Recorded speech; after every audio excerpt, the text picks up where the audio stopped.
Olá, meus amigos e meus irmãos, tudo bem com vocês? É muito bom ter vocês aqui para juntos estudarmos a Palavra de Deus. Hoje vamos viajar através da história, nas páginas da Bíblia Sagrada e descobrir se ela foi realmente adulterada ou não. Estudar sobre os livros apócrifos e muitas outras coisas. Por isso, fique até o final do vídeo. Bom, antes de continuar, vamos orar? Bendito és tu, Senhor nosso Deus, Rei do Universo. Abençoe nosso estudo de hoje, envie seu Espírito Santo, é o que pedimos, em nome de Jesus. Amém. Os escritos originais, saídos das mãos dos profetas ou apóstolos, eram chamados de autógrafos e já não existe mais. Por isso, muitas pessoas colocam dúvida sobre a confiabilidade na tradição escriturística que preservou a Bíblia até os nossos dias. Mas hoje temos apenas cópias posteriores que supostamente teriam sido alteradas. O Antigo Testamento. O Antigo Testamento foi escrito originalmente em hebraico, com exceção de pequenos trechos que o foram em aramaico. O aramaico foi a língua que Israel trouxe do seu exílio babilônico. Há também algumas palavras persas. Seus 39 livros estão classificados em 4 grupos, conforme os assuntos em que pertencem: lei, história, poesia, profecia. O Novo Testamento. O Novo Testamento tem 27 livros. Foi escrito em grego, não no grego clássico dos eruditos, mas na do povo comum, chamado de koiné. Seus 27 livros também estão classificados em 4 grupos, conforme o assunto a que pertencem: biografia, história, epístola e profecias.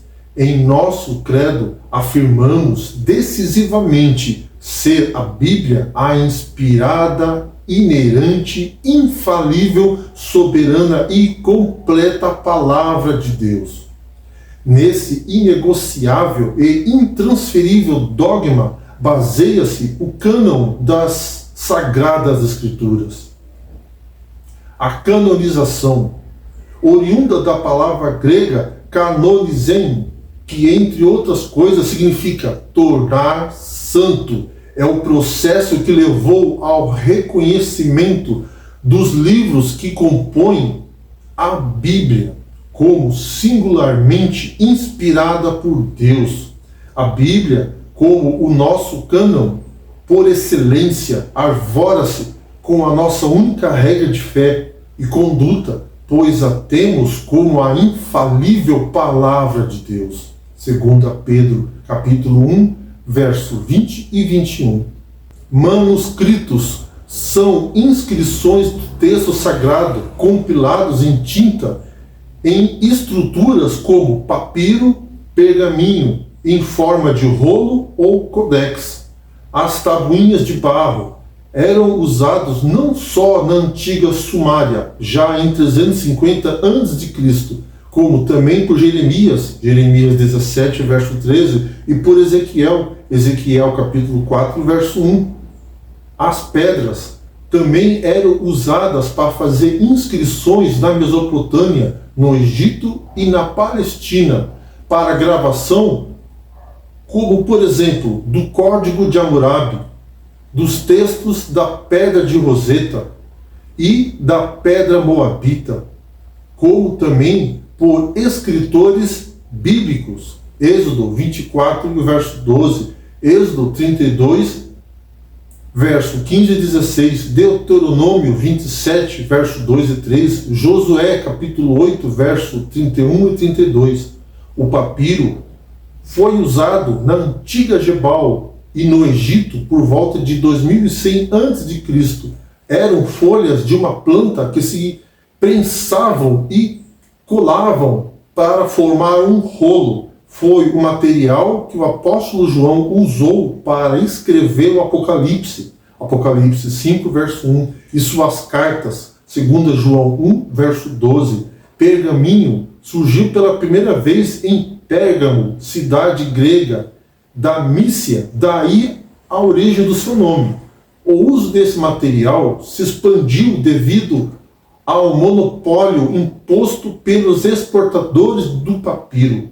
Havia dois tipos, o pergaminho e o velino.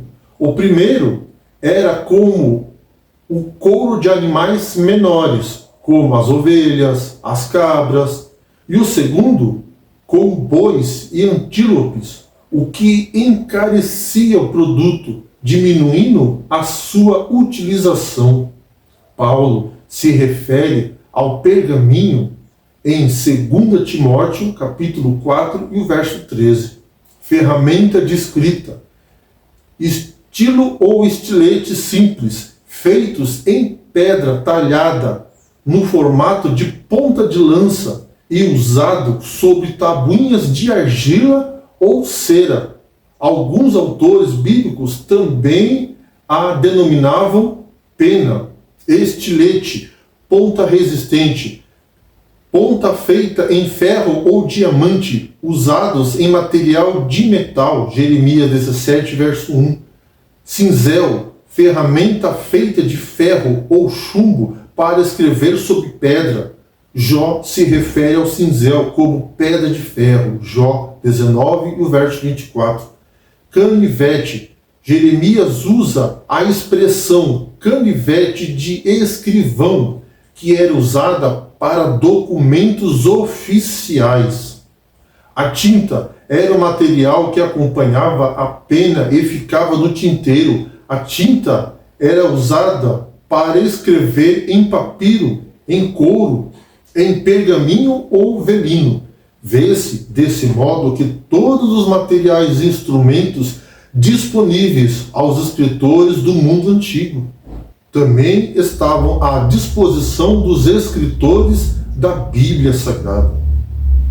Livros apócrifos. Esses livros nunca foram aceitos como escritura pelos judeus.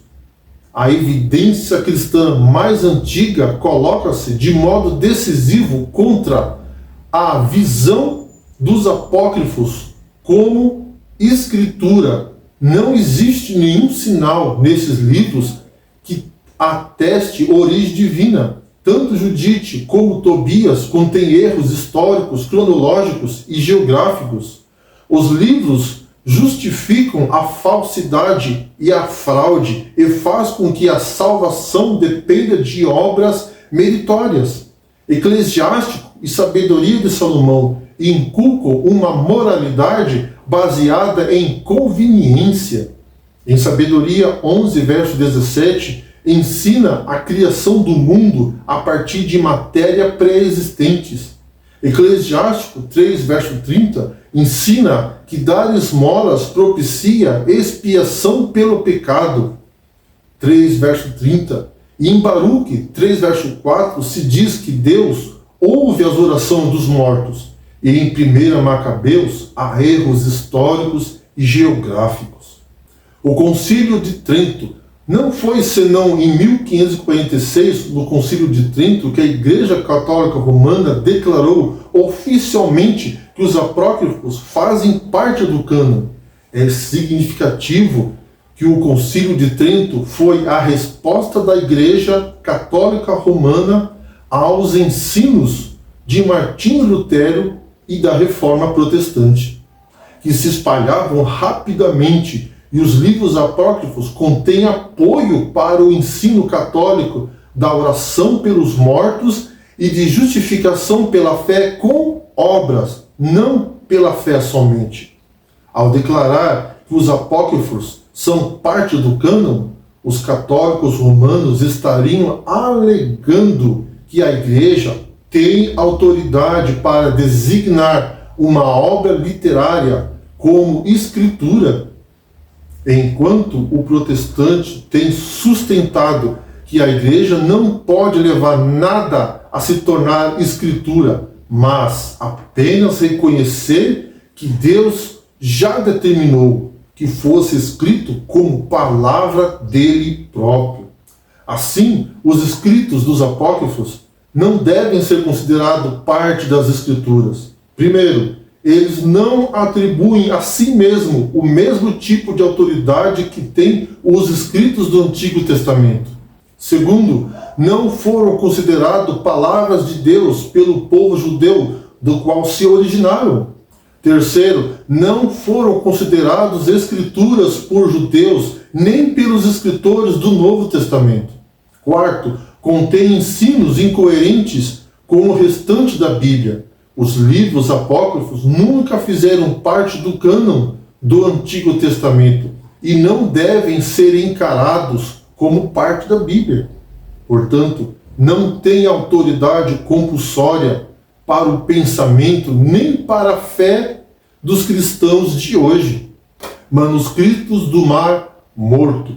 Durante os anos de 1947 a 1956, beduínos locais e eventualmente arqueólogos encontraram manuscritos, principalmente fragmentos de manuscritos, muitos milhares deles, em 11 cavernas próximas ao pequeno sítio arqueológico de Qumran, perto da costa noroeste do Mar Morto.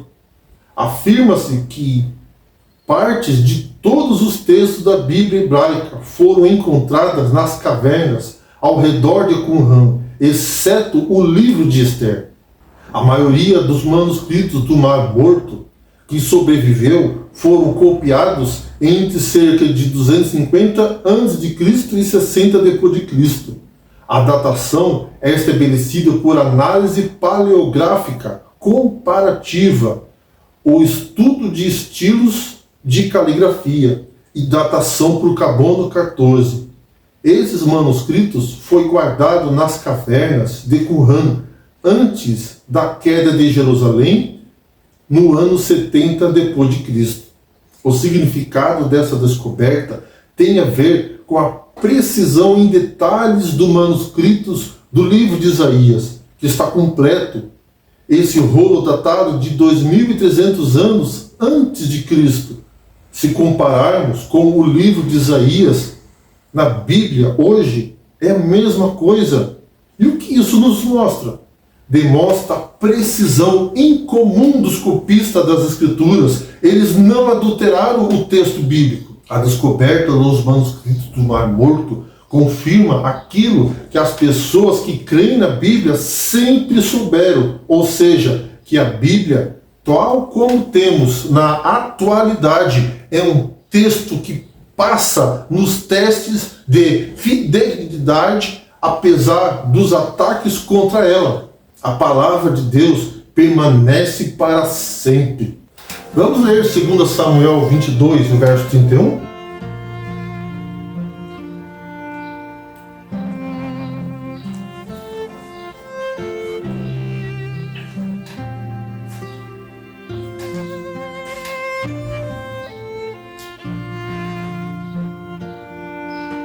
O caminho de Deus é perfeito. A palavra de Deus é provada. Ele é escudo para todos os que nele se refugiam. A palavra de Deus foi tratada com a mais profunda reverência que se possa imaginar.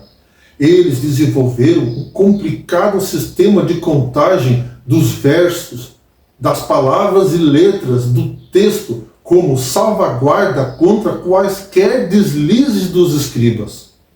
Quaisquer manuscritos não mensurados de acordo com tais normas eram enterrados ou queimados. Existe uma análise dos críticos textuais, que são as pessoas que estudam esses manuscritos. Mas quem são esses críticos textuais? A crítica textual bíblica é uma ciência que aborda temas relacionados aos antigos manuscritos que deram origem ao que compreende hoje como escritura sagrada, ou seja, a Bíblia, e como chegou ao presente século. O criticismo textual tem como objetivo principal aproximar o texto o quanto for possível de sua forma original e assim estabelecer, por meio de regras minuciosas e específicas, a tradução mais fiel e restituir ao máximo à redação o seu caráter assertivo, determinando as palavras do grego, hebraico e aramaico, que correspondem às línguas originais das escrituras sagradas.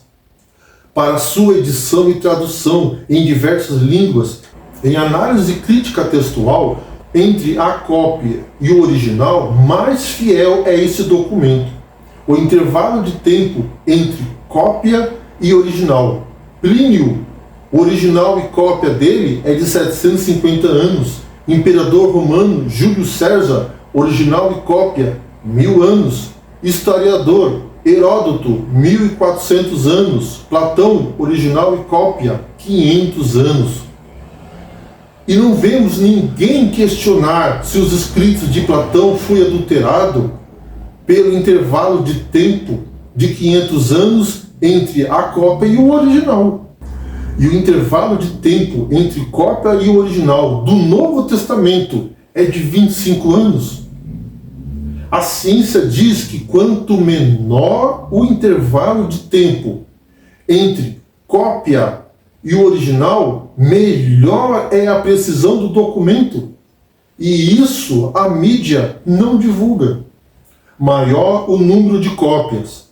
A ciência e os críticos textuais dizem que quanto maior o número de manuscritos, mais podemos saber o que o autor original tinha em mente.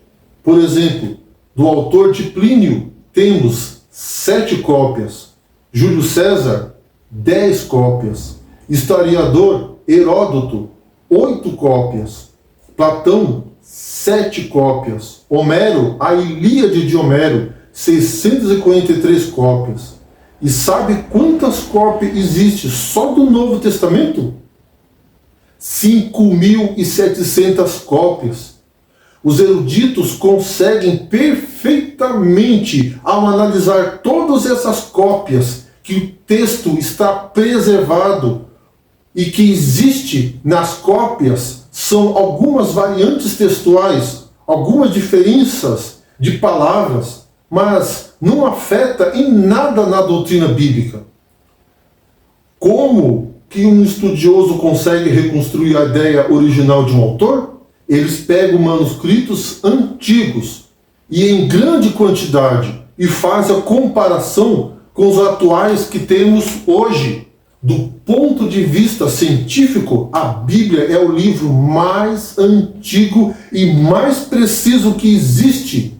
A precisão só do Novo Testamento é de 99,5%. Nenhuma obra literária enfrentou maior questionamento crítico científico do que a Bíblia Sagrada. Hoje podemos, sem a menor dúvida, dizer que temos em mãos o conteúdo dos livros canônicos originais. A Bíblia dá testemunho de sua infalibilidade. Tudo que a Bíblia diz, cumpre-se. Tudo que promete, realiza-se. Tudo que prevê, acontece. Vamos ler Isaías 55:11?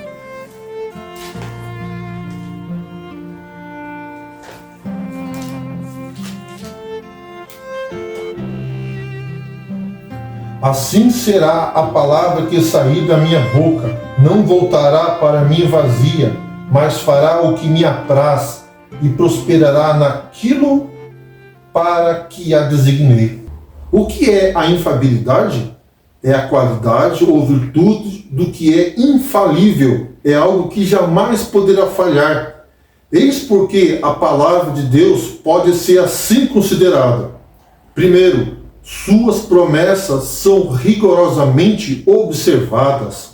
Segundo, suas profecias cumprem-se de forma detalhada e clara. Por exemplo, a destruição de Edom, Obadias capítulo 1, a maldição de Babilônia, Isaías capítulo 13, a destruição de Tiro, Ezequiel capítulo 26, a destruição de Nínive, Naum capítulo 1 até o 3, e o retorno de Israel à sua terra, Isaías capítulo 11 e o verso 11.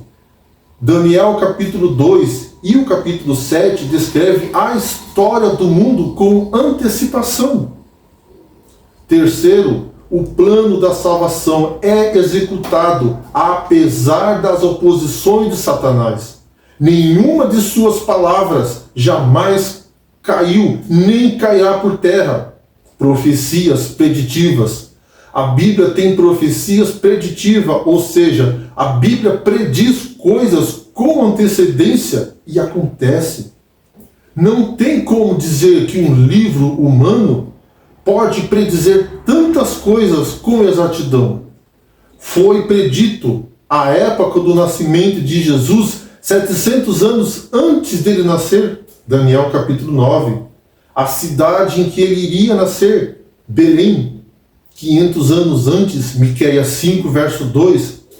E a natureza do nascimento de Cristo, 700 anos antes, Isaías capítulo 7, verso 14. Foram prenunciadas no Antigo Testamento. Morte e ressurreição, 700 anos antes, Isaías capítulo 53. Não tem como ser um humano normal, simples, predizer algo assim. Como Jesus considerava a Bíblia, Jesus valorizou narrativas bíblicas que a maioria dos críticos atuais são inaceitáveis. Por exemplo, o dilúvio de Noé, Mateus 24, verso 37 e 39. Lucas, capítulo 17, 26 e 27. Sodoma e Gomorra, Mateus capítulo 10, verso 15. Mateus 11, 23 e 24. A história de Jonas, Mateus 12, 39 a 41. Lucas 11, 29 e 32. Ao sustentar que a Escritura não pode ser anulada, João 10, verso 35, santifica-os na verdade, a tua palavra é a verdade. João 17 e o verso 17. Multidões de pessoas no passado e no presente descobriram por experiência própria que as promessas da Bíblia são verdadeiras. Seu conselho é confiável. Seus comandos e restrições são sábios e que sua maravilhosa mensagem de salvação satisfaz a mais profunda necessidade humana para todo o tempo e eternidade. Não quer você hoje dedicar tempo para estudar este livro, a palavra de Deus, e descobrir qual a boa, agradável e perfeita vontade de Deus para a sua vida e deixar que Jesus entre em seu coração? Vamos orar. Bendito és tu, Senhor nosso Deus, Rei do Universo. Coloque em nossos corações o desejo de buscar a Ti, Senhor, através da Sua palavra, que possamos crescer na graça e no conhecimento de Cristo Jesus. Perdoe nossos pecados, envie seu Espírito Santo, é o que pedimos, em nome de Jesus. Amém. E que Deus abençoe a cada um de vocês.